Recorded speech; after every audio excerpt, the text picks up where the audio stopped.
Role of patient care technicians. Scope of practice.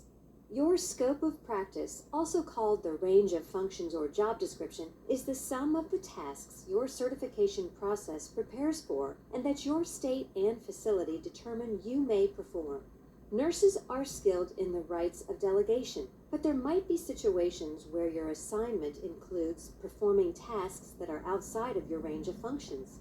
If that happens, inform the delegating nurse and the charge nurse if necessary that you are not qualified to perform those tasks. It is better to refuse an assignment than to step outside your range of functions and possibly harm a patient. Also, do not accept an assignment from other patient care technicians. If they ask you to perform a task, tell a nurse and clarify whether you should perform the task. Common tasks you will perform routinely include measuring vital signs and assisting patients with feeding and ambulating. You will not administer medications or perform sterile procedures. Anytime you are in doubt about what you can perform, check with the charge nurse and your job description.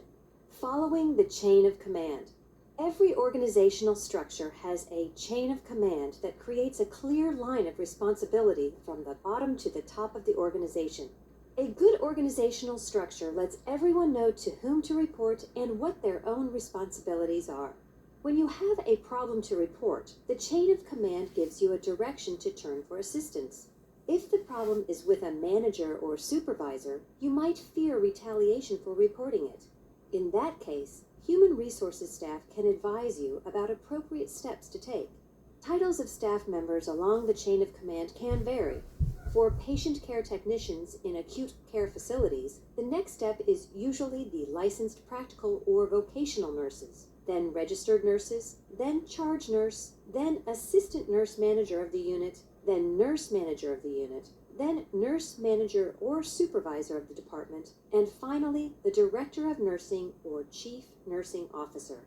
Every facility has an organizational chart, usually in the policy manual, that shows this chain of command.